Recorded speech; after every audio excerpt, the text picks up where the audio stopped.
So here's me trying to guilt you into thinking like I do. That's how this is coming across. Fluid, non-binary nature of biological sex isn't just found in humans. One day you might feel like a woman because of the clothes you're wearing, and the next day you may feel like a woman because you got your period. Gender exists as both an experience and an identity. For example, someone may identify as being Asian or white. Weaponizing parents' anxieties about the safety and well-being of their kids is part of the fascist playbook. Trans, non-binary, and gender non-conforming people are a very normal part of a long history of humanity. If a cis man dresses in drag and presents himself as a woman, he is still a cis man even while looking and behaving like a woman. Letting your kid experience gender dysphoria, bullying, and a lifetime of trying to transition after puberty is guaranteed to do way more damage than any potential side effects of puberty blockers. And as I've just shown you through all the examples and research, science backs this up. Science is not my forte. When I hear someone saying that, oh, I want to be a trans ally, that sounds like you're trying to put yourself above me.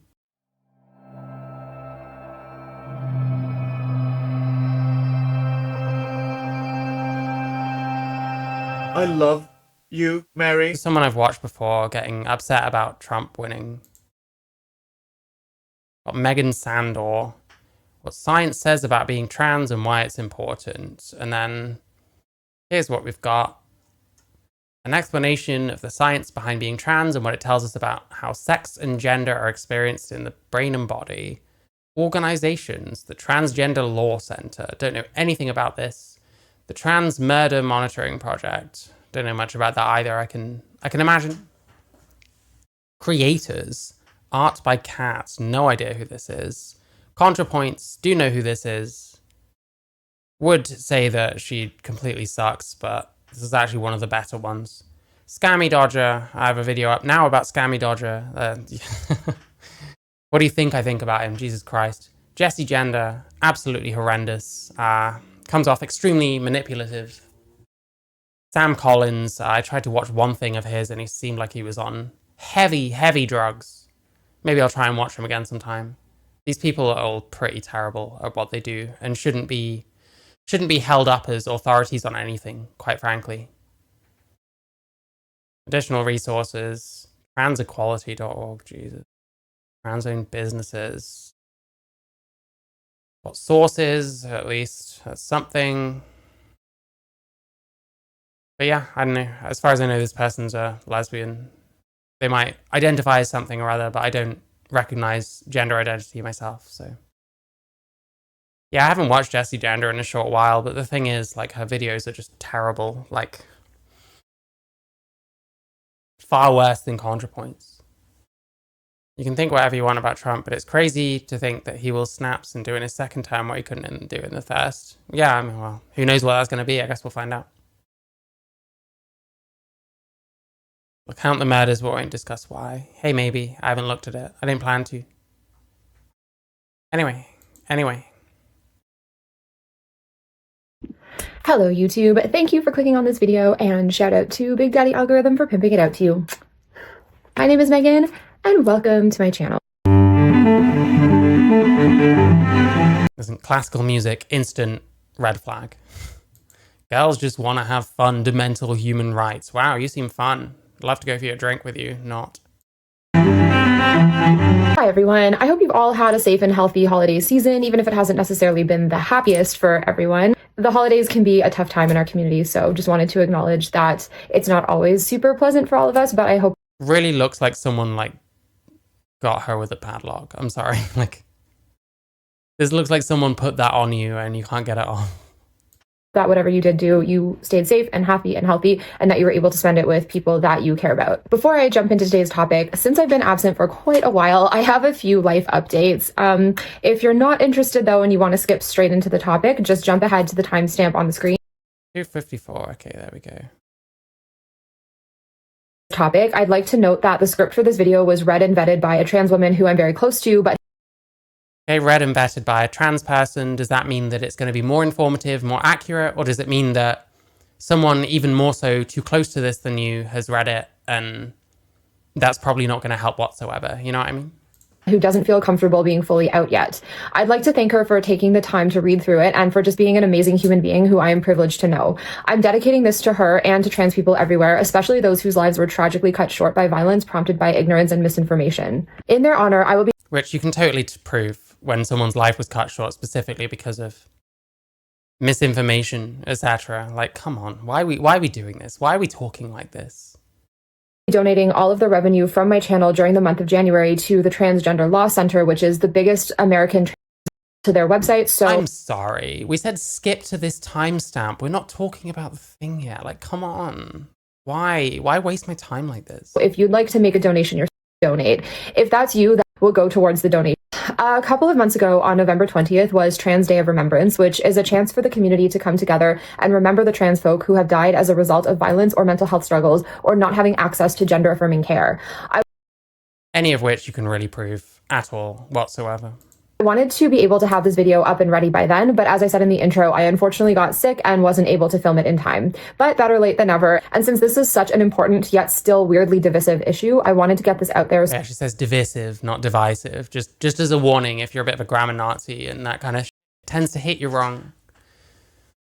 As soon as I could. In this video, I'm going to get into some of the science behind being trans and what researchers have found over the past couple of decades. Surprisingly, not a lot of people are familiar with this body of work, including other queer people. Science is not my forte, and I'm guessing for a lot of viewers of this channel, it isn't their forte. Science isn't my forte. That's why I'm making a video called What the Science Says About Being Trans. AKA, read what all the orgs said, agreed with it without question, and there we go. Either, so I'm going to make this part as straightforward as possible.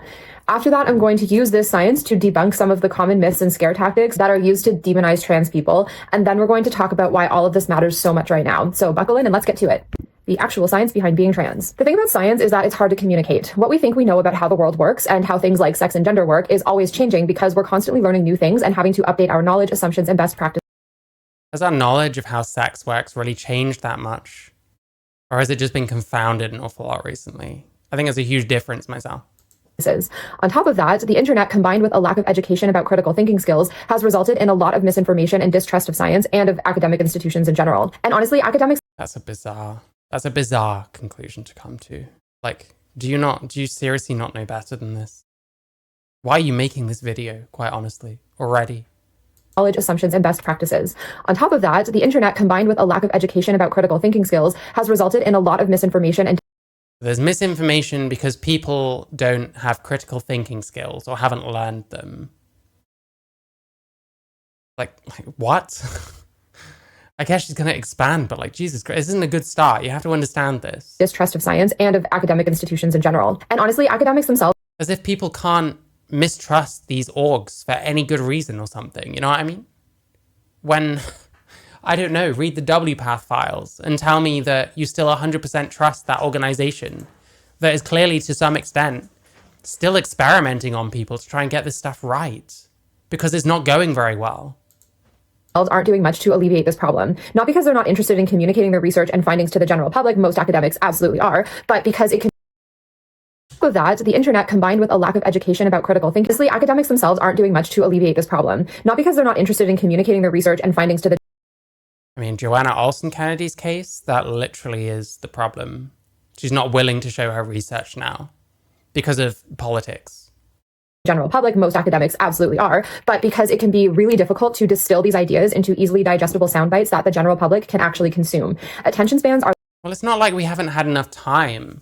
Like, all this, like, ideology, all of this, like, rhetoric and stuff, it hasn't changed very much in the last 5 years or so. It's not like we haven't had time to try and make this more digestible for anyone. It's a bit like a lot of the far left stuff that you see on the internet. It really hasn't changed all that much. But people still aren't able to sell it to anyone. So no one actually really wants that stuff apart from people who spend too much time on the internet, which is not actually that many people when you think about it. This video identifies the TED Talk. Yep. I'm becoming a bit tired of ideologues blaming the internet. Yeah, the thing is, plenty of the problems with the internet are not the kind of things that this person would want to acknowledge, such as the fact that trans people, there's not very many of them out there, which is fair enough. So they go on the internet and try and find people that they relate to, which again is fair enough. But then you end up forming these like little cliques, these echo chambers, and your ideas start going much further away from the rest of the world because there's no one really there to keep you in check. Like, people stop being able to deal with what the real world is like because they only want to be around people that they can relate to in these specific ways.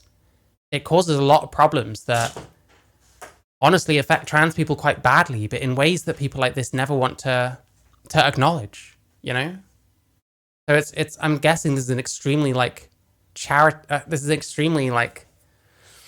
shallow critique that she's probably not gonna expand on, but hey, let's see. Are lower than ever, life is expensive and time consuming, and most ordinary working people just don't have the time and energy to intellectually wrestle with difficult, often contradictory findings and data sets. Science is complex and ever-changing, and yeah, that's really not it. That's really not it. Like, yeah, you could argue that it hasn't been made out in a way that people understand, but the problem is a lot of the ideas make no sense. There isn't any real science behind things like gender identity, because it's what you call yourself, for example. And a lot of the time, it seems like as soon as we think we know something about a subject, whatever we found out is already outdated because even more has been learned about it. I think this is massive cope. I think knowledge kind of forms its own base to be built on, and that often the older knowledge isn't really bad. I think it's massive cope, to be honest. I don't know how to bridge this gap. I'm not a scientist, and I don't know how to communicate science well. But for the purposes of why you made a video called, etc. this video, I'm going to try and distill these very complicated, ever-changing concepts into something that hopefully makes a bit of sense. I don't know anything about this. I'm going to try and distill it into a way that makes sense. Oh my god. Oh my god. It started already. Jesus Christ. As you'll see in a minute, at a scientific level, even seemingly basic intuitive concepts like sex characteristics and gender become really, really complicated when we try to understand more about them. Yeah, because we've complicated it so much. We're making the assumption that everything we've come up with about sex and gender is like true, when we haven't shown any of that. Let's start with the basics. Sex characteristics. One of the most common arguments that conservatives like to use to discredit trans people is that they're not really conservatives use to discredit trans people. I love it. You get to say this about people because you just create a broad category that exists solely for the purpose of their argument. Like, who's the conservatives in this case? Discredit trans people. Why do conservatives want to discredit trans people? It doesn't make any sense. Sex characteristics. One of the most common arguments that conservatives like to use to discredit trans people is that they're not really trans because biological sex is fixed at birth by our chromosomes, which can't ever be changed. They talk about how no amount of well, biological sex is immutable. Like, I have not changed my sex. If someone were to test me, they would still find that my genetic sex is what it is. And I still had literally the thing that makes you a man. I literally had a penis with like testicles that presumably worked as far as I know. Like, I don't know. Let's see. We're open-minded today. I'm being nice. I'm being open-minded. Gender affirming care can ever change someone's biological sex because they have a simplistic understanding about what biological sex actually is. No, that's ridiculous. It's just not been shown whatsoever how changing certain things about your physiology means that you're a different sex now. There's just no... What we're doing is applying like a belief system post-fact to transitioning parts of yourself. That's all we're doing. They're not really trans because biological sex is fixed at birth by our chromosomes, which can't ever be changed. They talk about how no amount of gender affirming care can ever change someone's biological sex because they have a simplistic understanding about what biological sex actually is. But science tells us a very different story, and we're only just beginning to learn about all the different ways in which biological sex can manifest in our bodies and brains. The term sex characteristics is used to describe all of the things that tell us whether someone is male or female or... Yeah, sex characteristics, but you have primary sex characteristics, aka what gametes you make, what gonads you have. And then a whole bunch of other stuff, which is secondary. So straight away, there's still an order of preference. There's still a hierarchy. And when you get to the secondary stuff, you're getting to stuff that can be a bit more ambiguous, should I say, sorry. I forget this person mispronounces so many words, it's making me do the same. Anyway, yeah, so secondary characteristics, but then most people have the primary characteristics. You don't need to go any further than the primary characteristics. They're not a simplistic view of sex. That's understanding sex correctly, because sex is about reproduction, first and foremost. And the only reason you start looking at people's secondary characteristics to actually determine their sex is because looking at the primary characteristic didn't yield you any results. You know what I mean? Or something else. I'll get to that later. There are two types of sex characteristics, primary and secondary. Primary sex characteristics are those which are present at birth. This is where the chromosomes come in, as well as other more obvious things like genital... Yeah, primary. So why wouldn't we, if we have knowledge of what their primary sex characteristics are, why would we ever need to defer to the secondary characteristics? Like, you got to think about what primary and secondary mean, you know what I mean? And reproductive organs. Secondary sex characteristics, on the other hand, are those which develop at puberty, like a deep voice, wide hips, facial hair, breasts, etc. When we meet other adults, we tend to make yeah, which are less reliable because women can have deep voices, men can have breasts, for example. Conscious decisions about their sex based on their secondary sex characteristics, whereas we tend to assign sex to babies based on their primary sex characteristics because they haven't gone through puberty yet. Seems pretty straightforward, right? Not so fast. A very interesting thing that we've learned about sex and gender. Is this gonna be DSD hell? Are we getting to DSD hell already? Please tell me not. I'm so sick of that subject. I'm so sick of these people loudly not understanding DSDs and making things up about a whole group of people, plenty of whom don't subscribe to the same belief system and so do not think the same way you do about this. Gender in recent years is that someone's primary and secondary sex characteristics don't always line up with their chromosomes. Characteristics that we consider female, like breasts, wider hips, ovaries, a vagina, estrogen, etc., don't always line up neatly with two X chromosomes. And characteristics that we consider male, like a penis, testosterone, broad shoulders, facial hair, and a deep voice, don't always line up neatly with an X and a Y. Instead of being a fixed binary, science is beginning to show us that biological sex is more of a spectrum, and we... No, that's just not true. Having a DSD, having chromosomes that don't match the rest of you, that doesn't make you in between the two of them. Again, we're applying a belief system to something that exists. Like, this is like post hoc rationalization. What we're trying to do is using philosophy to explain science. And that doesn't work. You can't do that. That just makes no sense. You can't philosophize yourself into biology. Like, I don't even know how to put that. It's such a ridiculous thing that I shouldn't have to say. You know what I mean? Automatically labeling everyone that disagrees with them a conservative. Yeah, well, I mean, this is, what is this? It's us versus them stuff. It's what I come to expect, unfortunately. I don't hate conservatives off the bat, so I don't know. I guess I just don't have the same chip on my shoulder that this person does. We all exist on it to some degree. It's not just trans folk who don't align with the sex they were assigned at birth. It's actually quite common for many of us to not fully align with all the characteristics and expectations of our assigned sex either. That doesn't make sex not a binary. You're still a woman. I'm still a man. For example, women with polycystic ovarian syndrome who have an excess of male hormones in their body aren't fully aligning with their chromosomal sex. But they're still women.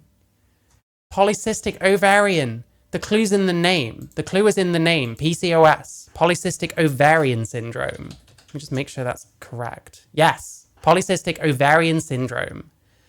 Common hormonal condition that affects women of a reproductive age. That's got nothing to do with whether it's a binary or not. That's a condition that some women have that cause your hormones to get out of whack, that cause a bunch of things to happen, like growing more body hair than what you should. Like, that's got nothing to do with whether sex is binary or not. And if it affects only women, does that not reaffirm the sex binary, if anything? Scientists and doctors who define sex the way she is defining it are the same people who cut off underdeveloped penises and remove the internal testicles, of baby boys born 5ARD. Men with low testosterone aren't fully aligning with their chromosomal sex either. Yeah, how does that sound exactly? Oh, you've got PCOS. You're a little bit man, actually, aren't you? Yeah, you say you're a woman, but you're a bit of a man because of that, right? Like, it doesn't track. It doesn't make sense. And I can see why some people would find that offensive, you know? And neither are men who don't have a lot of facial hair or who have higher pitched voices. An article from Scientific American that came out in 2024 states that it's possible to be XX and mostly male in terms of anatomy, physiology, and psychology, just as it's possible to be XY. Mostly male in terms of anatomy, physiology, and psychology. Like how? Explain. And mostly female. Many of us learned in high school that our biological sex is determined by our chromosomes, full stop. Like I said at the beginning of this segment, this is a very simplistic way of... Generally it is. The problem is there's so many of us that the chance of mutations, the chance of things to go wrong is just non-zero because there's so many of us. It'd be the same as if there were like 6 billion fucking dogs in the world. You'd start getting ones with all kinds of like different things that went on with them because the more there are, the more you're raising the chance of like mutations happening. Just how it is, you know? Of understanding biological sex, and it's commonly used by transphobic people who argue that no matter to what extent someone medically transitions, they will always be the biological sex that they were born with because you can't change someone's chromosomes. A lot of us learned in biology class that 2 X chromosomes mean girl and 1 X and 1 Y chromosomes Yeah, but this is the design. This is the sex binary design. The problem is some things go wrong sometimes. But those people that exist the way they do as a result of something going wrong, which by the way is not me calling them wrong, it's not me calling them a mistake. A genetic mistake happened, that does not make them a mistake. Like, fuck, what was I saying? I lost my train of thought. Because you can't change someone's chromosomes. A lot of us learned in biology. Yeah, like that's still the design. And you're applying, again, a theory post fact to what are just genetic mistakes, genetic accidents, you know what I mean? And like I said, that's not me calling those people mistakes. I know every time I make this point, someone says that. It's really annoying. I wish people would stop trying to find every little thing that you can in everything I say that they can take offense to instead of trying to understand the point. But hey, I don't know. He's literally telling everyone that men and women with ESD conditions are less male than female or female than others. Yeah, kind of, yeah. And it doesn't make any sense. It's just nuts. Class that 2 X chromosomes mean girl and 1 X and 1 Y chromosome means boy. But sometimes, and a lot more often than you would think, this doesn't tell the whole story. When we're taught something in school, we're given a very basic understanding of the subject with the intention that we can build on that knowledge later on as we Got the high school argument, amazing, wow. go through more school. But not all of us do or can. The danger with taking a basic understanding like that and running with it without updating our knowledge first is that it can have very harmful consequences for a lot of people, as we'll see later on. What science is beginning to show us about biological sex and the experiences of trans folk is that part of being trans originates in utero. You may have heard that all fetuses start out as female, and that's somewhat but not technically true. More accurately, each embryo starts off as being neither male nor female with a pair of protogonads that develop into either male or female gonads at 6 to 8 weeks of gestation. Fetal development is syncopated, meaning that a variety of genes and hormones come into play at different times and to varying degrees during pregnancy. Male sex differentiation begins when a gene on the Y chromosome, called the SRY gene, prompts the protogonads to turn into testes. The testes then start producing testosterone and androgens, which cause the fetus to develop a prostate, a scrotum, and penis. Without the SRY gene, the protogonads will automatically become ovaries that secrete estrogen, prompting the fetus to develop a uterus, vagina, and clitoris. Are you with me so far? Good, because here's where it gets a little more complicated. The SRY gene isn't always straightforward, and sometimes it can be missing or dysfunctional. When this happens, Yeah, so they would be genetically male, but what ends up happening might not resemble that so much. But these are genetic accidents. These are mistakes. These are things that aren't meant to happen. And these have got nothing to do with there either being a between state of sexes or third, fourth, fifth, etc. sexes. That doesn't make any sense. a fetus with XY chromosomes can fail to develop male anatomy and will be identified at birth as being female. Or it might show Well, I mean, who's most likely to be misidentified at birth? It's going to be like people with DSDs, probably in poor countries. See, I don't know, Iman Khalif. up on the X chromosome instead of the Y, which leads to an XX embryo developing male anatomy and will be identified at birth as a boy, even though its chromosomal sex is female. And that's not all. Other genetic variations can occur in Saying that like that proves anything. Like, it doesn't. I'm sorry. There's still 2 roles you can take on, either male or female. There's going to be a dominant gonad of one kind or another because there is no one out there that produces both kinds of gametes. There's no one out there that has 2 dominant gonads. You know what I mean? utero, aside from the SRY gene. How come these people talk about intersex people as if they're equivalent to trans people? Feels dishonest to me. Don't know. The acronym, I guess.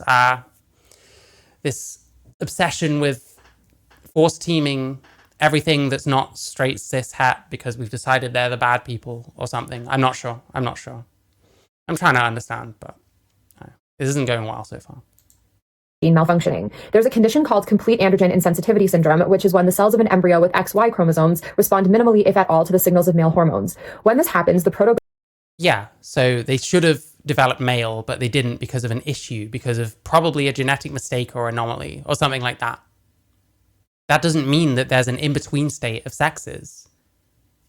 gonads become testes and the fetus produces male hormones, but male anatomy doesn't develop. The baby is born looking female with a clitoris and a vagina, and in most cases will grow up feeling like she's a girl. This is technically an intersex trait, and in many cases may go undetected and undiagnosed for the entirety of a person's life. Physical and chromosomal sexual differentiation happens within the first We're still talking in terms of binaries. That's the funny part. Like, it's like she knows. It's like she knows. You know what I mean? Like, you're not doing anything to prove why there is in-between states, or why there are in-between states between male and female. You're just saying it's more complicated than just being 2. Well, I mean, yeah, because mistakes happen, because the human body is incredibly complex, and things going wrong can have all kinds of different effects, but that doesn't have anything to do with how many sexes there are. 2 months of fetal development, but sexual differentiation in the brain happens much later in the second trimester of pregnancy. This means that Giving an excuse for doctors who think a male born with a small penis can't be successful or happy as a man, they're somehow not a woman. Yeah, potentially, yeah. our genitals and brains are subjected to different environments of hormones, nutrients, medication, and other chemical substances several weeks apart in the womb that affect sexual differentiation. This results in different brain structures, which, as it turns out, are linked with gender identity. Side note, I know I'm always talking about how gender results medication and other chemical substances several weeks apart in the womb that affect sexual differentiation. This results in different brain structures, which, as it turns Different brain structures. Has anyone proved this? Has it even really been proved that much to what extent brains are like dimorphic sexually? Like, again, we're leaning towards arguments that almost all trans people reject, like out of hand. This is apparently trans medicalism. But hey, I guess we're getting the trans brains thing here. By the way, make sure you like the stream. Make sure you check the links in my description. You can support my channel on Streamlabs. You can super chat. You can also check out some music I've made. You can listen. You can buy music. You can download it. You can also check out my Discord. Anyway. turns out are linked with gender identity. Side note, I know I'm always talking about how linked with gender identity, but gender identity apparently is just what you call yourself. Like, how many different definitions do we need of gender identity? Gender is a social construct, and it is. Gender is just a collection of stereotypes and expectations that we assign to each other based on our secondary sex characteristics. That's very true. Based on our secondary sex characteristics. I mean, it's just kind of the social and cultural, societal aspects of sex itself. Like, I don't know. It's also very true that science has shown us that there are patterns of structural differences in the brains of trans folk. One of the first studies ever done on these differences was Were those trans folk already on hormones or not? Conducted in 1995 by Dick Swab, a researcher at the Netherlands Institute for Neuroscience in Amsterdam. He and his team were the ones who found the differences in the hypothalamus and that the brains of trans people were structurally more like the brains of the sex they insisted they were. Were they pre or post HRT, etc.? I'll keep seeing if I can try and find it. Rather than the sex they were assigned at birth. And this is true both before and after taking hormones, so we know that it's not a result of hormone replacement therapy. What is the neurobiology of transsexuality? It had to do with the person insisting from day one that they got the wrong body. And this was a landmark study, fabulously well done and controlled, and replicated once since then, showing that what transsexualism used to be thought of is that people who think that they're a different gender than they actually are. What this study suggests is... So why also is it that no trans people get their brains scanned? Transsexual is about is people who got the wrong gendered body. And these are people who are chromosomally of one sex. In terms of their gonads, they're of that sex. In terms of what this study suggests is what transsexual is about is people who got the wrong gendered. He is 100% applying an ideology to something he's just read. Like, this implication, this is just what he's extrapolating. Like, no, I don't trust this at all. Gender than they actually are. What this study suggests is what transsexual is about is people who got the wrong gendered body. And these are people who are chromosomally of one sex. In terms of their gonads, they're of that sex. In terms of their hormones, they're of that sex. In terms of their genitalia and their secondary sexual characteristics, they're of that sex. But they're insisting that's not who I really am. This part of the brain agrees with them. What all of this means is a part of the brain agrees with it. Like, how do we... I'm sorry. I'm trying to find this stupid... God, we've got Jack Turban. Gender GP, extremely reliable source. Totally not biased in any way whatsoever.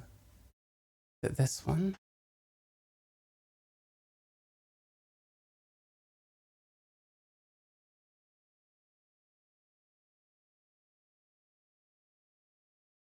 I'm not sure. She said 1995. This isn't from 1995. They did not confound for sexual orientation. Trans women attracted to women, not exclusively attracted to men, do have brain structures similar to those of men. So it might be more of a sexuality thing.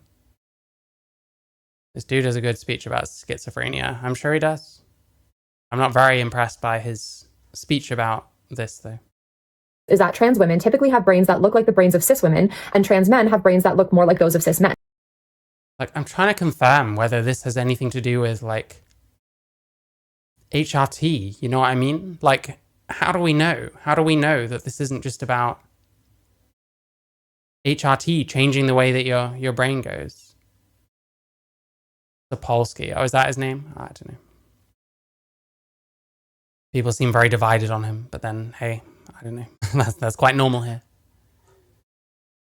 I think he did a one-off on this and then since dropped it. Okay, amazing source for this person then. Jesus Christ. What is this? Is it this one? I'm really trying to find this stupid study this person's talking about. Why is it this one is like missing coincidentally? So conveniently, you know? Before and after cross-sex hormone treatment.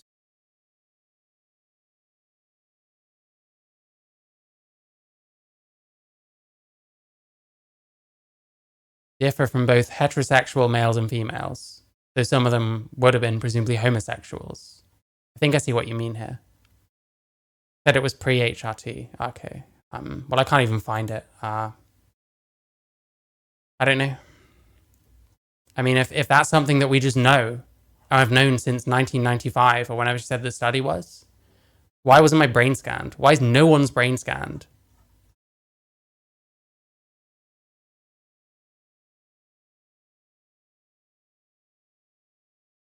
Yeah, I'm not sure. Other studies have also indicated that the brains of some trans people have unique structural differences from those of cis people, hinting that maybe biological sex isn't even binary at all, or at the very least, that doesn't hint any of that. What are you talking about? Unique structural differences from those of cis people, hinting that maybe biological... Like, is brain structure a primary or secondary sex characteristic? So they were literally just gay. Possibly, yeah. It's a potential outcome that you can see there. If they're not controlling for that some of them are homosexuals and that the other group is heterosexuals. Sex isn't even binary at all, or at the very least, That money, it's thousands study, didn't control for sexuality, most TRAs reject. Yeah, all this brain stuff, like TRAs do reject, like most trans people do.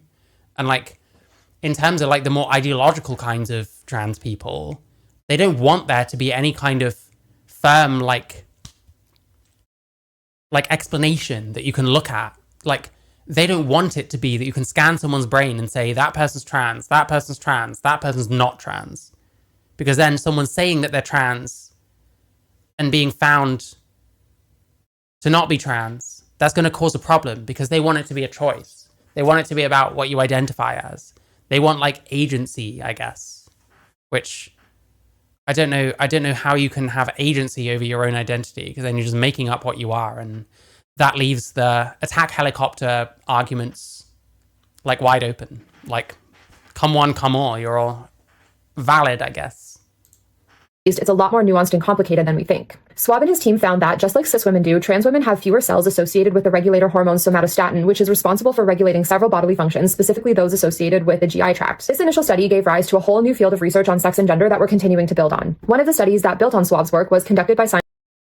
I'm really, like, am I being stupid? Are people seeing the links that I'm not seeing or something? Someone called Swab. I'm not seeing that name anywhere. Vapor, hypothalamus. SciShow. There are more than 2 human sexes. Science proves there are more than 2 sexes. Wow. I mean, I could potentially watch that and skip over this altogether.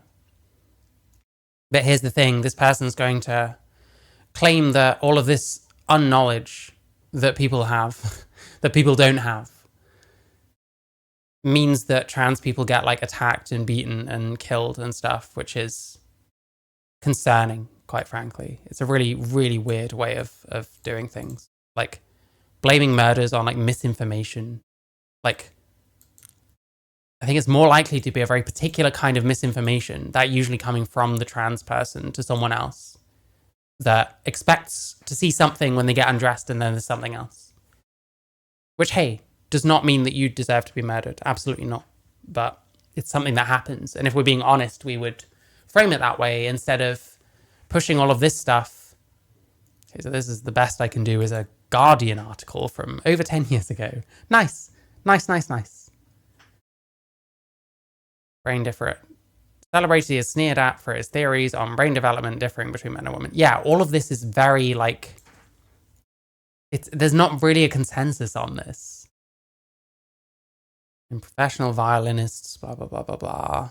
I mean, this is, again, all stuff that would have happened because you learned to do a certain thing, and it probably does stimulate certain parts of the brain, I guess. This is all after the fact, as far as I can tell. There are some cases where it's biology, and some cases where it's natural. Yeah, I mean, geez, I definitely, there's people out there that seem to experience gender dysphoria for no particular reason. You know what I mean? I mean, I've spoken to at least a couple. I remember when I spoke to Sky Vittoriti, like, you know, assuming she's being honest, which I've no reason to believe is not the case. Like, I do think that there are people that it doesn't seem to come from anywhere in particular, but it still happens. So, I don't know. There is a lot we don't know. I don't think this person is helping personally. Scientists in Spain, and they found that the brains of trans men who were assigned female at birth contained white matter in a structure that was neither typically male nor typically female. Ivanka Savic, a professor of neurology at Sweden's Karolinska Institute, conducted a follow-up study on the brains of trans men and found that they tend to have a weakened connection between the two areas of the brain that process the perception of self and one's own body. These connections seem to improve after trans men start hormone replacement therapy. To quote follow-up study on the brains of trans men and found that they tend to have a weakened connection between the two areas of the brain that process the perception of self and one's own body. These That kind of sounds like they, I don't know. I'm not sure. Like, fucking hell. They tend to have a weakened connection between the two areas of the brain that process the perception of self and one's own body. Well, they even trans men, or they have this particular problem, like, so it sounds like they have less ability to perceive themselves correctly. I'm not sure about this, man. I'm really not sure about this. These connections seem to improve after trans men start hormone replacement therapy. To quote Swab himself, people can only live a happy life if they can live the way their brain has been programmed. Yeah, almost everything is a mixture of nature and nurture. I think nurture probably usually plays more of a part than nature myself, but you know, it really depends. There's a lot of complexities, you know what I mean? And the state should accept that and guarantee them the freedom to live that way so long as they don't harm others. You should have the freedom to live as a homosexual, a transsexual, a heterosexual, and be protected by the state. As long as they don't harm others. The problem is with being free to live as a transsexual and be protected by the state. The problem is there are areas in which this harms others, such as female athletes, such as women who we're trying to not re-traumatize in like rape centers and stuff like that. As long as they don't harm others. You should have the freedom to live as a homosexual, a transsexual, a heterosexual, and be protected by the state. A little bit of outdated language and terms, but I wanted to quote him directly. Altogether, we're learning that the human brain is extremely complex, with diversity being the rule, not the exception. In fact, there is diversity being the rule, not the exception. So could you not argue then that all brains are so different that it's kind of bizarre to try and attribute much in the way of like genderedness to it? Like they're just very different anyway. And probably will be because they continue developing, you know what I mean? Like, they continue developing for a very long time and are malleable to the experiences you have, like, hence how trauma and shit like that exists. This is just wild. Like, none of this proves anything as far as I can tell. So much variability and so many different combinations of biological sex markers and characteristics that it's possible for our brains, our bodies, and our reproductive systems to all have different biological sexes at the same time. And the fluid, non-binary nature of biological sex isn't just found in humans. The ability to complex, with diversity being the rule, not the exception. In fact, there is so much variability and so many different combinations of biological sex markers and characteristics. Which is why we defer to the primary characteristics. This person doesn't actually know what primary and secondary mean, I guess. I'm not sure. That it's possible for our brains, our bodies, and our reproductive systems to all have different biological sexes at no. Like, just no. That doesn't make any sense. You are like the sex you were born as. Like, we're just trying to make it more complicated by saying, well, there's variation. Yes, there is variation. But it doesn't prove anything. It doesn't prove anything of what you're saying. Especially as you're not coming from this as a biologist, you're coming at this as a philosopher. At the same time. And the fluid, non-binary nature of biological... And that's a philosophy term that you shouldn't really be applying to biology. We have different biological sex at the same time. No, we don't. It's complete nonsense. This person is talking nonsense. Sex isn't just found in humans. The ability to switch between different sexes is actually very common in nature. There are many examples of animals that can change their biological sex depending on their environment and circumstances. This comes from a genetic switch in brain cells that can toggle between sex-specific states when necessary. These findings call into question the idea of sex as being a fixed property, and they reinforce our understanding of biological sex as a spectrum. A very interesting study from the University of Rochester's Department of Biomedical Genetics found that a species of microscopic roundworm called C. elegans has two. Nothing to do with humans. But if a male goes too long without eating, they indicate that led the research on allowing male behavior to be flexible according to internal and external conditions. Yeah, these are like evolved traits of specific species, got nothing to do with anything. Show me some non-binary worms. Show me a cat that is like genderqueer. Go ahead. This is that genes have been conserved over time and among species, and that they hypothesize that what's true for C. elegans could also be true for humans. Easy to at the molecular level. We can extrapolate from this and hypothesize that what's true for C. elegans. Hypothesize. So yeah, we're applying our theory, basically.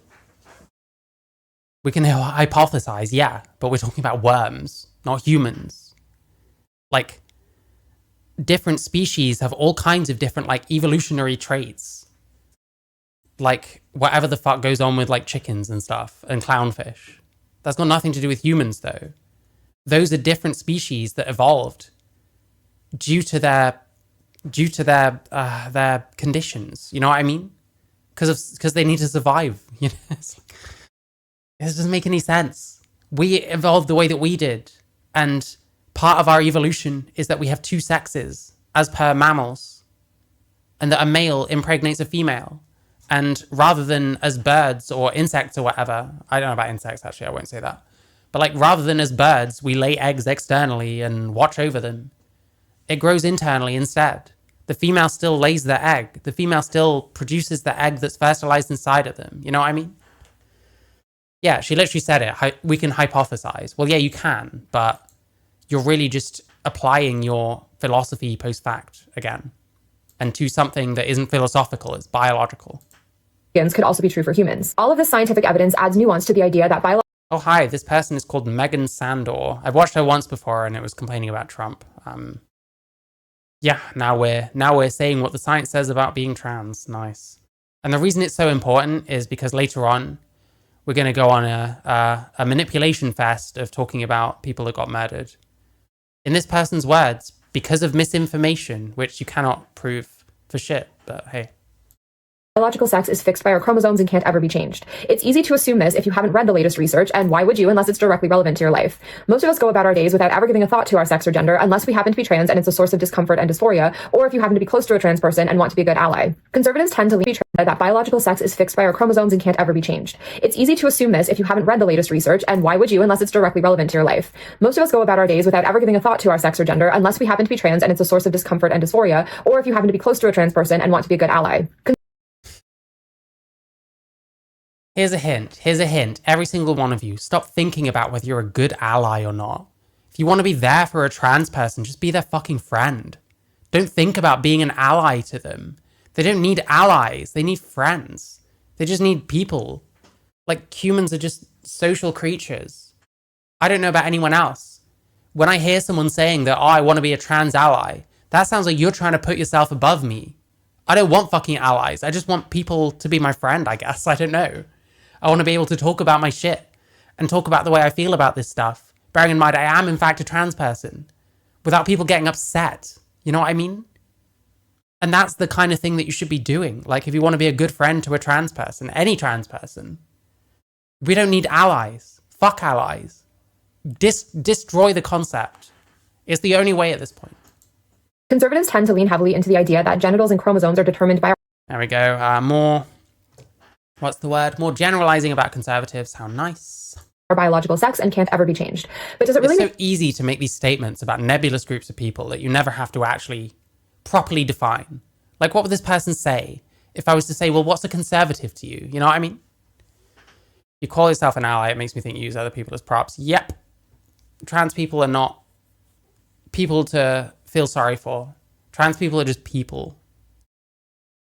And they need the same things that any other people you need. You know what I mean? They need people to be there for them. They need food and water and air and shit.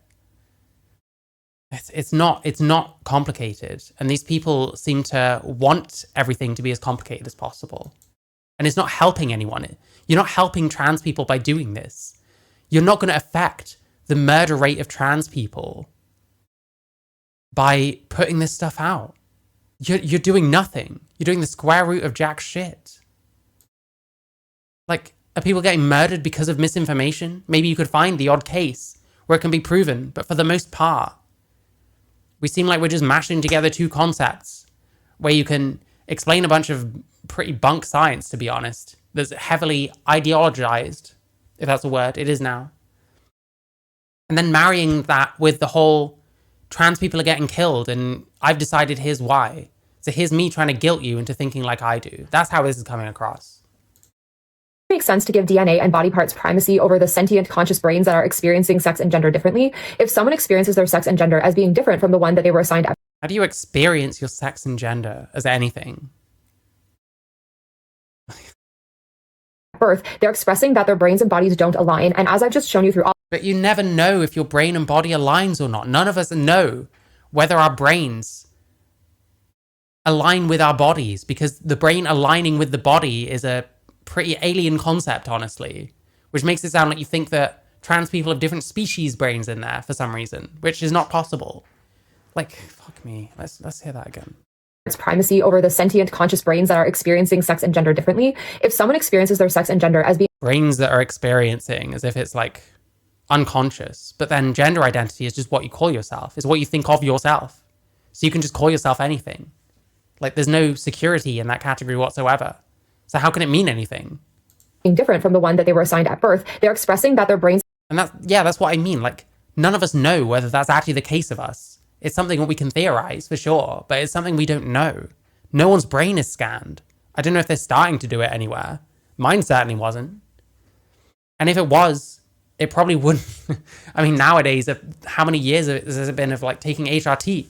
But like beforehand, would it have looked different? Like, I mean, yeah, it would have been unique to myself. Would it have looked like a trans brain? I don't know. This is preposterous. and bodies don't align, and as I've just shown you through all the examples and research, science backs this up. This is a real measurable phenomenon. No, there's scientists that have theorized things and given evidence for it. That doesn't mean science backs it up. It's very difficult to make broad prescriptions for what science backs up. To say that science backs something up, it's quite a big claim, unless it's something extremely obvious, like the Earth being round, for example. So this is an extremely dodgy statement from this person. Phenomenon, and it's a lot more common than you'd think. Sex versus gender. Trans, non-binary, and gender non-conforming people are a very normal part of a long history of humanity that goes back to when we were hunter. Trans and non-binary people have always existed, but the concept hasn't existed. It's existed since, I don't know, around 100 years ago, maybe less. This is modern ideology that we're applying to history. Did people used to think they were in the wrong body? Maybe a few of them, but like, I don't know. Again, it's extremely risky to apply modern ideals to history, because we just don't know what they were experiencing, really, apart from what they tell us. And like, you know, delusions are a thing, lies are a thing, ultimately. So we never know. We'll never know whether any of this is true, really. Gatherers. They've always been present in pretty much every community and corner of society. Gender is different from biological sex, and it's an amalgamation of a bunch of different factors. Gender is derived from biological sex. Gender is the social, cultural aspects of your sex, including chromosomes, anatomy, hormones, psychology, and culture. Whereas sex exists in the brain, body, and DNA, as we've seen in the previous section, gender exists as both an experience and an identity. For many of us, identity sex exists in the brain. I don't know about that. I really don't know about that. Like, your sex is primarily your reproductive role, and primarily to do with what gamete you make. These are fixed. They remain unchanging throughout our lives. For example, someone may identify as being Asian or white, and that tends to be a fixed property that doesn't change. For most people, Someone may identify as Asian or white? Like, you don't identify as those things. What are you talking about? Again, like, where does identify, like, what science is that, like, linked to? Like your identity is like, okay, social science. So we're not talking about biology. Like we're talking about psychology, we're talking about sociology, but we're not talking about biology. Yeah, it's like sociology, psychology. This isn't, we're throwing different sciences at a different science. I just don't know about any of this. Experience of gender remains fixed and constant in much the same way because it aligns with whatever sex they were assigned at birth. This is why it's so easy to confuse sex with gender and assume that it's the same thing, but they're not the same thing. And even though they're statistically a minority, trans, non-binary, and gender non-conforming people still exist in huge numbers. Somewhere. I mean, how do we even prove that non-binary people exist when the sole factor that determines that you're non-binary is that you call yourself it? How do you know? Between 10 and 15 million in the US alone as of 2022. Yeah, this is just people saying they are. And that's why I hate these kind of categories. Because all it's reliant on is whether you call yourself a thing or not. Which means that what does the group of people otherwise have in common apart from calling themselves something? Potentially nothing. So why is it a fucking thing, you know? Like crazy. And that's probably an underestimation. Like anything, as we learn more about what gender is and is probably an underestimation for how many people call themselves a thing. Like, I'm sorry, that's just silly. That doesn't make any sense. How many human attack helicopters are there in the US right now? That's about as pertinent a question as how many non-binary people are, quite frankly. Is not. More and more people are recognizing their own experiences within our expanding knowledge base. If you're watching this right now, pause this video and take a moment to ask yourself what your gender is. Really ask yourself that question. How do you know that your gender is what? No, don't do this. You don't need to stare up your navel. You don't need to get stupid ideas in your head. Anywhere in your body. Pause this video, close your eyes, and meditate on this for fluid for everyone. It depends on so many different things. I don't do what people like this tell me to do. Listen, you want to tell me what to do, get a better haircut and we'll talk. All of us struggle to really pin down our gender on some level because gender is complex and fluid for everyone. Yeah, it's complex and fluid for everyone, exactly. So like, why are we so fucking obsessed about it? Why are we so pathological about trying to pin it down to a specific thing? Like, why not just be yourself? Like, it just doesn't make any sense, man. It doesn't make any sense. If you've got that much of a complex about your gender, maybe talk to a fucking therapist about it. If it's like really upsetting you and stuff. Because that's kind of where transition and stuff comes from. Is that it gets pathological. You're that obsessed with like your gender and your sex that feels wrong. Like, yeah, maybe you need to talk to someone because you've got an issue. That's the whole point of gender dysphoria being like a diagnosis. Like, it's crazy. It's crazy. It's crazy. Everyone. It depends on so many different things, and it's almost impossible for all of those things to line up neatly 100% of the time. Even that doesn't negate anything to do with like the sex binary. It just doesn't. if you do feel like the gender you identify with 100% of the time, the factors that make you feel what you feel like is it's affected by so many different things. So none of this is innate whatsoever. How you feel about something isn't generally a very innate thing. Like, I'm sorry. There's so many different things that can affect it. Feel that way are still dynamic and ever-changing. One day you might feel like a woman because of the clothes you're wearing, and the next day you may feel like a woman because you got your period. One day you might feel like a man because a pretty girl asked you to reach something down from a high shelf for Yeah, there is zero value in thinking about any of this for any length of time, but okay. her, and the next day you might feel like a man because you did 100 reps at the gym and can finally see some muscle gains. So it's all just stereotypes then. It's all just, well, this is a thing that a woman would do, so therefore I feel like a woman. Like, what does it even mean to feel like a woman then? What does it even mean at this stage? Those are very basic stereotypical examples, but I think you get my point. If you're cis, what makes you feel like the gender you are can and does change all the time, even if your gendered identity itself never changes. If you're not cis, the factors that make you feel like a different gender than the one you were assigned at birth are also complex and ever-changing. It's important to understand that gender identity is different from gender expression. Identity is defined as how an individual perceives themselves and... Yeah, exactly. So it's meaningless, because you can just perceive yourself as anything. And things that happen in your life can affect how you perceive yourself. So it's not innate in any way, shape, or form. So you might as well start making attack helicopter arguments if you're going to say that gender identity in any way trumps like sex, when sex is innate. What they call themselves. How someone identifies is always irrevocably 100% up to them. There is no objective measure of identity because... Yeah, it's up to you, but no one has to listen to you. No one has to believe what you believe. No one has to accept your identity because it's just what you think about yourself. And if I decide that I'm an attack helicopter and that's what I think about myself, you have the right to think that's a troll, or think that's ridiculous, or think that's impossible. I can still think it about myself, though. So is that my gender identity? Then what the fuck is gender identity even supposed to be? Why does it hold any significance or importance? Because identity, by definition, is subjective. It's the same thing with gender. Identity is subjective. Again, so why does it play such a huge role? Like, it doesn't make any sense. Like, we're just saying, yeah, you can't identify your way out of sex. That's true. Like, why do we care about this shit? You can't tell someone that they're not really the gender they are just because they might not be expressing it in the same way that you Well, no, you can, because you can have an opinion on that.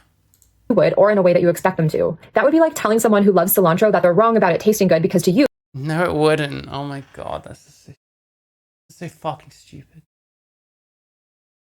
Oh my god, what is going on here? What happens in your life that makes you want to do this kind of thing? Did you shave your head too many times on that side and something in that side of the brain has like gone now? I don't understand. Lifting weights never made me feel like a man anymore. Yeah, I lift weights once in a while. Like, does it make me feel like a man or a woman? No, it makes me feel like someone who wants my arms to be a bit bigger. I don't fucking know. way that you expect them to. That would be like telling someone who loves cilantro that they're wrong about it tasting good because to you, cilantro tastes like soap. Someone's experience of their gender is always subjectively correct because it's their Objectively correct, so not objective, and therefore no one has to believe you when you say what you think you are. No one has to agree with your self-perception. So why do we place so much importance on this? their experience, regardless of whether or not they choose to outwardly express those experiences. Gender expression refers Because that's their experience, which people can lie about, which people can be wrong about. You can be wrong about what you think you are. You can be wrong about what you think you need, what you think you want, what you think is good for you. All sorts of things. There's so many things that can completely confound all this, which again raises the question as to why we treat gender identity as in any way equal to physical sex. We shouldn't. It comes far, far down the fucking ladder, quite frankly. refers to the outward appearance of someone's gender identity, which is usually conveyed through clothing, behavior, and tone of voice. Someone's gender expression may or may not conform with society's expectations, and it may or may not even conform to their own gender identity or their sex assigned at birth. If gender and sex aren't really linked in the way that the rest of us are saying it is, then why would your gender expression have anything to do with your sex in the first place? It's almost like gender is derived from sex. For example, I am a cis woman. I was assigned female at birth, and I identify as a woman. However, The only reason you say that is because you have an ideology. Almost no cis women, cis men identify as their own sex. They just are their own sex. from time to time, I like to dress in clothes that look more masculine and take on more of a traditionally masculine role in my relationship, like opening doors for my partner and being big spoon. When I do this, some parts of my gender expression change, but my gender identity does not. It's just stereotypes. So again, why don't we just defer back to sex? Why don't we just say, well, you're a woman? If you call yourself non-binary, that's fine, but you're still a woman. If you call yourself a trans man, that's fine, but you're still a woman. You're female. So all of this is just silly. It's just pretend, right? God, this video is so long as well. Like, what is the need? What is the need?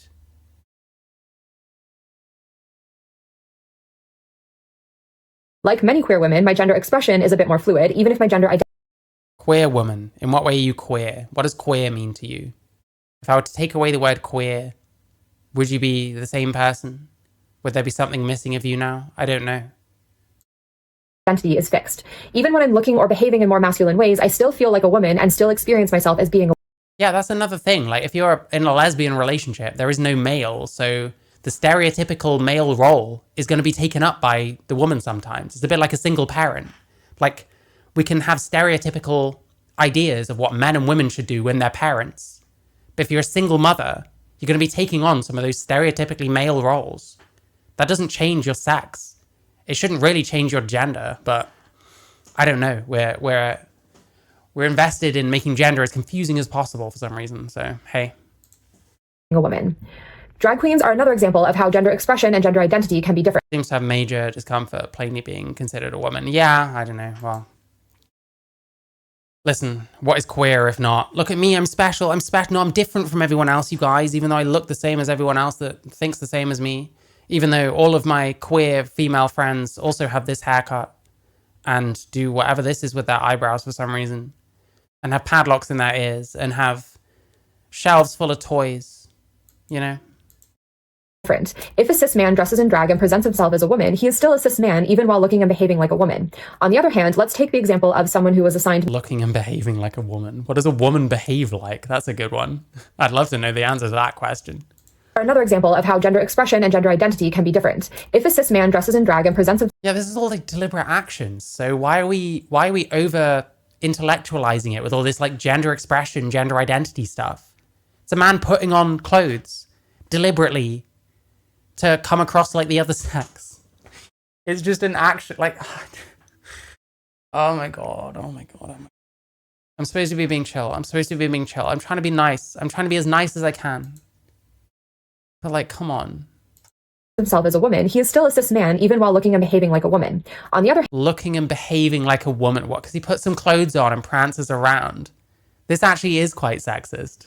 You're anti-trans. Oh, thank you for following, Jonathan Latat. I hope you're good. let's take the example of someone who was assigned male at birth but realizes they're trans. They're still trans regardless of whether or not their gender You don't realize you're trans. You come to that decision. You cannot realize you're trans because trans is not an objective thing that anyone is. You already said gender identity is subjective. So therefore you don't believe that people realize they're trans. So you shouldn't be saying it that way. Maybe that seems like a small point, but it's important to me. You don't realize you're trans. That would suggest there's some objectivity to being trans. Let's take the example of someone who was assigned male at birth but realizes they're trans. They're still trans regardless of whether or not their gender expression aligns with society's expectations. A trans woman who realizes she's trans but Yes, because apparently trans just means calling yourself a thing, which is nice. It's nice for those of us that may have felt that it meant more, but I don't know. I no longer feel that way, so. People confuse having masculine and feminine energy as non-binary, but putting different amounts of butter and jam on toast doesn't make the toast have a non-binary topping. Yeah, true. Long hair, makeup equals woman, lol. Yeah, exactly. then continues to present herself in more masculine ways, may do so for reasons of safety or because she's not finished transitioning or because she has other intersecting queer identities or for any reason Other intersecting queer identities, none of which exist, all of which is subjective because, like you said already, gender identity is subjective. And what that means is that trans is just anyone that calls himself trans, which means that what actually is trans, basically nothing. Like, gone. Don't need it anymore. Trans doesn't exist, I guess. Well, it doesn't exist as an objective thing, according to this person by her own words. at all. She's still a woman because that's how she experiences herself and the world. We can't see that from the outside though, which is Going by what she says, it seems some drag queens are more women than some cis women. Kind of. There's an interpretation that goes that way. I try not to think of it that way because I doubt this person has like intentions to be sexist or anything. It just seems to occur naturally because that's what happens when you get your brain all twisted up in this stuff.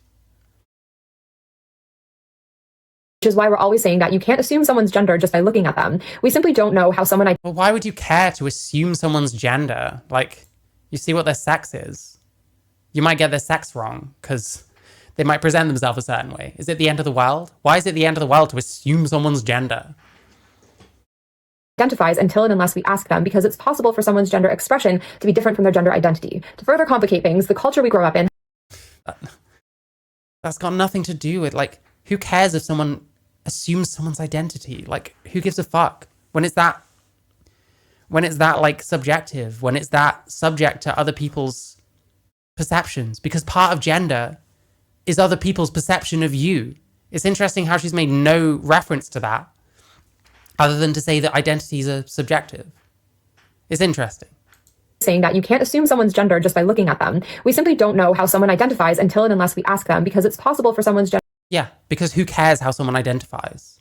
Someone asks me how I identify, and I say, I identify as a roe deer. That just makes me sound mental, you know what I mean? Who cares what someone identifies as, quite frankly? Like, have your own identity. Identify as whatever you want. But, like, why should anyone else care about it? It's like, it's an internal process that doesn't need to be externalized. And if you want to externalize it, again, that's fine. But no one is obligated to care, and no one is obligated to see you as what you're saying you call yourself. You know what I mean? No one cares if you have a penis or vagina. I don't think that's what I said. Have we sussed everything out now? Oh, fuck knows. They think the identities are objective. Well, the problem is she's already said that they're subjective, which is true. So she's already said that we need no reason to fucking care about any of this shit. And that anyone's identity can be just something they came up with in their head for any reason, including shits and giggles. You know what I mean? So, hey, I don't know. This gender identity stuff is complete bunk to me. We pretend that it's innate when it's clearly just a choice because it's just calling yourself something. Gender expression to be different from their gender identity. To further complicate things, the culture we grow up in has a lot to do with how both our gender identities and expressions are shaped. In every culture, there are people whose gender identity doesn't match. How are they shaped? Well, principally, they're shaped by what you decide to call yourself. Sorry about it. Their assigned sex, and depending on how much pressure their culture puts on them to conform to traditional gender roles, this incongruence can cause a lot of psychological distress. Many non-Western cultures make space for a variety of gender expressions and identities. This most often takes the form of a third gender and sometimes even a fourth or fifth. Okay, let me guess. Hijra, two spirits. Don't really care about any of this. To serve the interests of those in power. If you're a parent and you're watching this broken game of telephone about Kim Petras' story, but that's a working hypothesis and I don't actually have any proof of this. Editing Megan here. Somehow my camera wasn't on during the next couple of sections that I filmed, so I'm just gonna do them now just like this because I can't be bothered to set up the camera again, so you're just gonna have to Got something about puberty blockers. deal with this. Sorry. What I was going to say in the next section is that being trans is a normal, healthy part of human diversity, both biologically and culturally. Meaningless statement. Unfortunately, though, instead of celebrating that diversity and listening to trans people and learning from their experiences, as a society, we are leaning hard into scapegoating. AKA being told what to think by people, when in fact, no one has an obligation to agree with anything a trans person says. No one has any obligation to listen to someone that identifies as a woman but chooses to present in every way still like a male. Because on the face of it is preposterous. And ignorance and violence, and perpetuating stereotypes that are ignorant and harmful. Like you've been doing, perpetuating stereotypes, like you've been doing. Because you base all this shit on stereotypes. Because that's part of what gender identity is. Because the gender part is the stereotype according to you. And the identity part is just what you tell yourself you are. So you're just deciding you're something other than what you are through stereotypes, is what it sounds like to me you're saying. In this next section, I'm going to reiterate some of these stereotypes and then debunk some of the myths and conspiracy theories that you may have heard about trans people using science. Myth: puberty blockers are dangerous. Long-term effects on bone density if using puberty blockers for a long time. They want the world to evolve around transgenderism. Yeah, it seems that way. It's not going to be a new normal because that would be ridiculous. That would result in, let's say about 50 years down the line, us having an actual population crisis because no one knows how to fucking reproduce anymore. And if that's the world these people want, then these people have fucking problems, quite frankly. That's ridiculous. Conservative talking heads have been trying to make the case that puberty blockers are dangerous because they cause severe depression. They can be dangerous. That's very clear. Depression, anxiety, and infertility later in life. None of those things are actually true. Using science. Myth: puberty blockers are dangerous. Conservative talking heads have been trying to make the case that puberty blockers are dangerous because they cause severe depression, anxiety, and infertility. They cause depression. I don't know about that one. I've not heard this before, but this person's once again invoking the generic conservatives to make arguments that no one's actually made. It's very easy to do that and then just make the arguments up and make them as dumb as possible so that you can knock them out of the park easily. And quite honestly, I think the designs of this video are very manipulative, so I'm not surprised she's doing so, quite frankly. Fertility later in life. None of those things are actually true. I mean, a lot of things with puberty blockers depend on how long you're on them for. Long term, they're really not good for you from what I know, but sure, okay.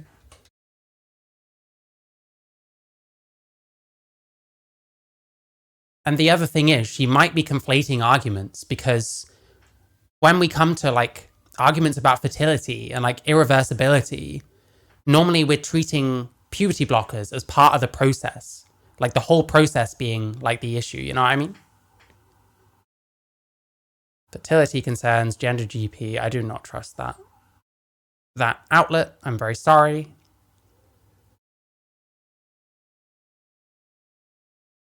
Importance of informed fertility counseling. Yes, very true. It should not affect.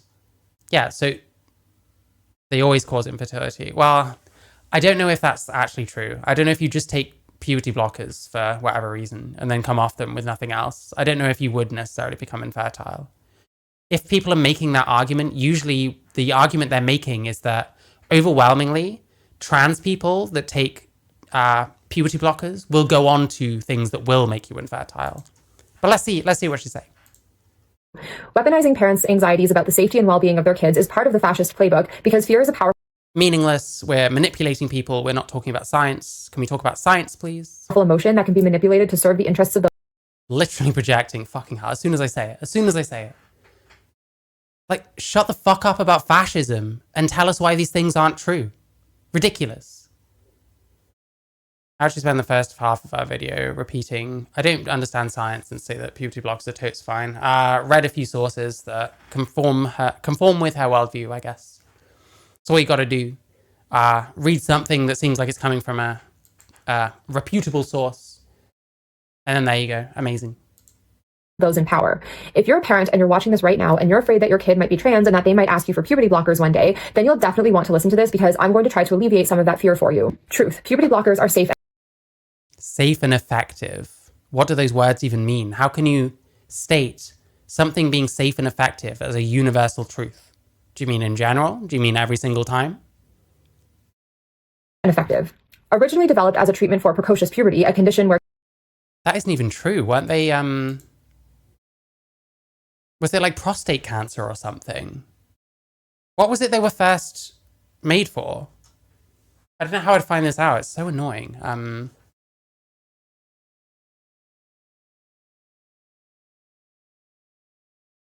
Like what's an example? Is like Lupron the example, or is it a I just need the name of like one of them. But I'm sure they were originally for something completely different to both things.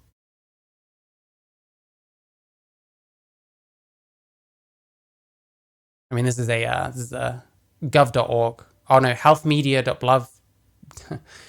gov.uk. Okay, it's gov.uk. It's fine. It's fine. It's fine.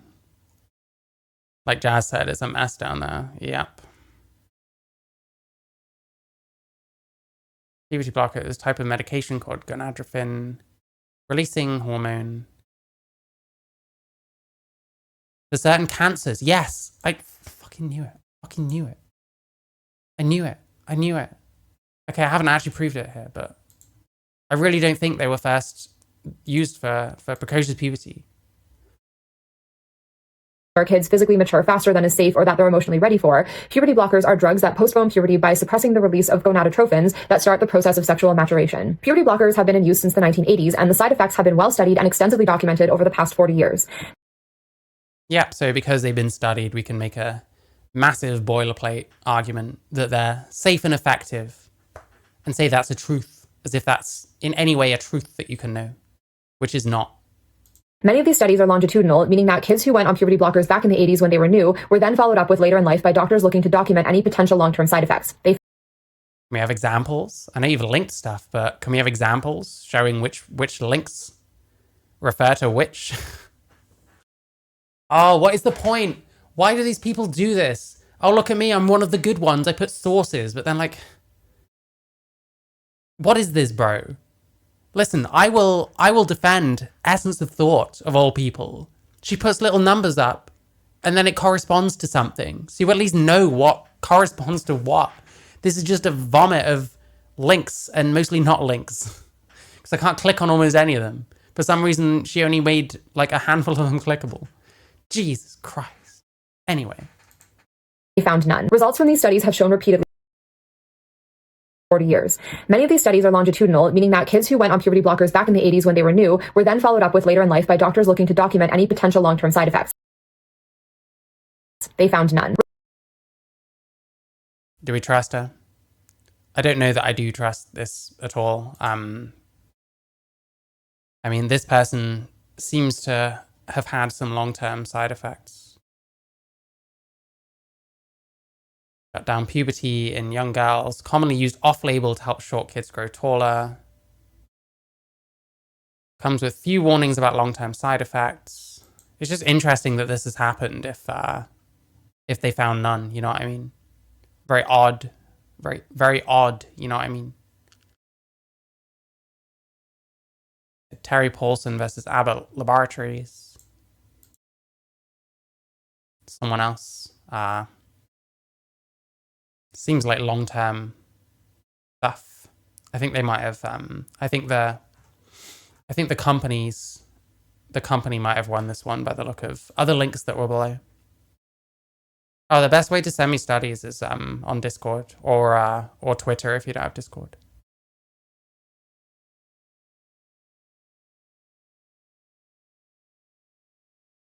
Wellington client, AbbVie, Endocrine. Yeah, so it looks like it's just odd that any of this happened when supposedly they're completely safe and effective, blah, blah, blah, blah, blah. And we haven't heard anything about the, it decreases IQ. Yeah, I've heard about stuff. I've heard about it, like, potentially stunting people's, like, mental growth and stuff. Obviously, it stunts your physical growth. There are social effects to that as well, not just physical effects. We hear about, like, kids going on puberty blockers and then kind of getting left behind by their peers and stuff. Results from these studies have shown repeatedly that the only time puberty blockers are at risk of causing lasting harm is if they continue to be taken after puberty, which no credible doctor would sanction in the first place. Yeah, as if half of these fucking hacks that are, like, transitioning children are credible, reputable doctors. Sure. This is just faith. This is just blind faith. Otherwise, the side effects are very mild to the tune of swelling at the injection site, headaches, and hot flashes. What this all means is that... And even if that's the case, overwhelmingly, trans kids go on to irreversible things. You know, testosterone or estrogen. Puberty blockers are safe and effective, and once they're no longer administered... Keep saying that. You sound like a cultist repeating the mantras, quite frankly. Gonadotrophin is released in the body as usual, and puberty begins as normal. At the time... And there's no way that starting puberty at, like, age 16 or some shit, or, like, when your body isn't naturally meant to be doing it because it's meant to have already done it, there's no way that can affect them in any way. How do we know? With the trans kids, how would we know at that point? Because they're going on to other stuff by then anyway. So then who knows whether it's the puberty blocker, any lasting effects from that, or whether it's the hormones or something else. Puberty blockers followed by cross-sex hormones means never going through puberty at all. Yeah, true. You don't go through the other sex puberty just by taking hormones.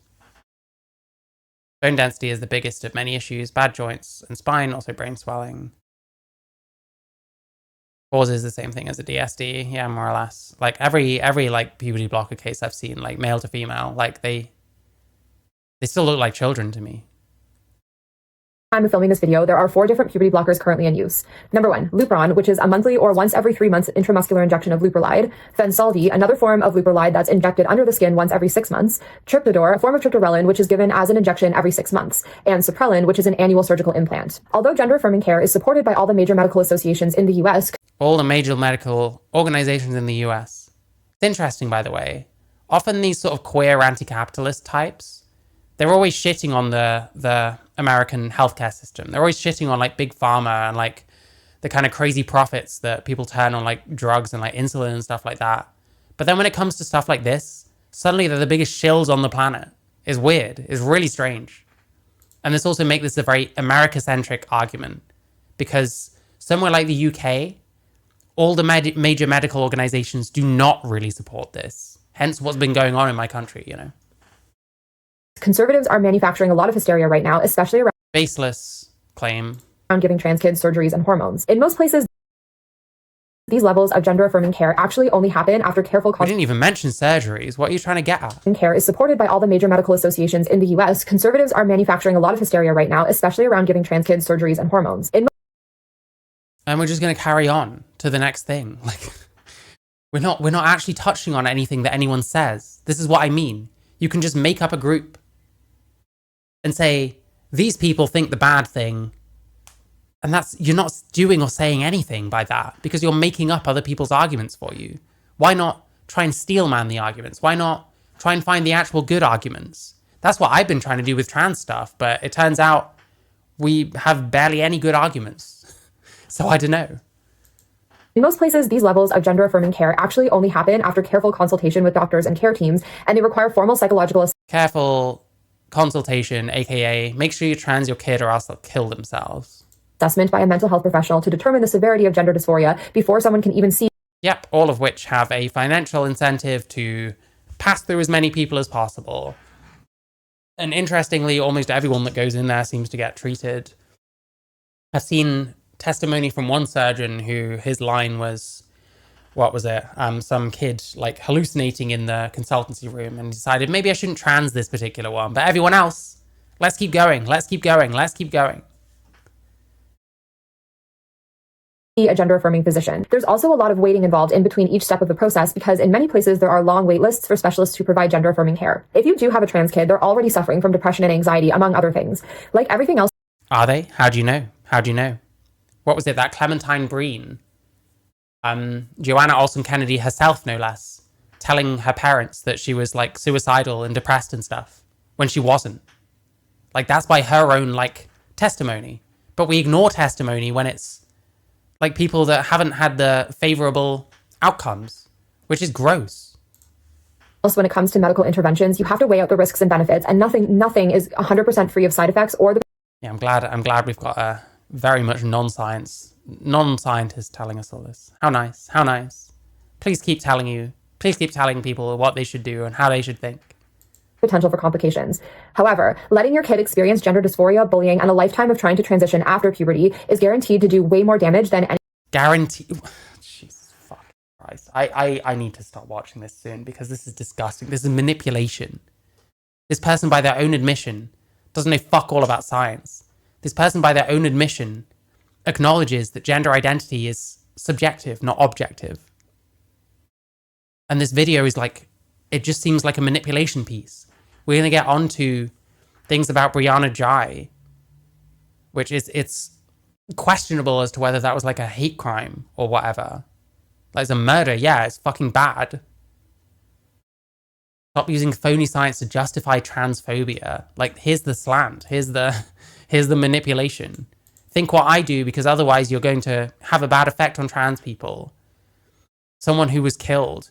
320 trans people killed in 2023. We're being manipulated. This is not anything to do with science. Like, this person is actually crazy. Any potential side effects of puberty blockers. In the case of trans women, it's especially difficult. Like, you can't say that. I'm sorry. Like, fucking hell. Let's get that whole thing, I guess. However, letting your kid experience gender dysphoria, bullying, and a lifetime of trying to transition after puberty is guaranteed to do way more damage than any potential side effects of puberty blockers. In the case of. And this is another thing that I see, mostly from like older MTFs. This idea that you just absolutely will be happier and better off if you start your transition before puberty. You don't know that. You have no idea how that will affect their health individually. I have no idea. I could have a sensitivity to one of the puberty blockers, and I wouldn't know because I've never been on them. But if I'd have tried to start my transition before puberty, I might have run into all sorts of problems, and I don't know that. Like, it's insane. You can't make a statement like that. You don't know that at all in any one case. And what you're also doing is suggesting that puberty is like a death sentence when it's not. I transitioned after puberty. Like, fuck, I think I'm okay, actually. Like, I don't know. Oh my god, I can't watch any of this. This is an awful video. I'm sorry. Listen, Meghan Sandor, stop talking about trans issues. Just stop. You shouldn't be doing this. You're twisting people's brains up. A matter of fact.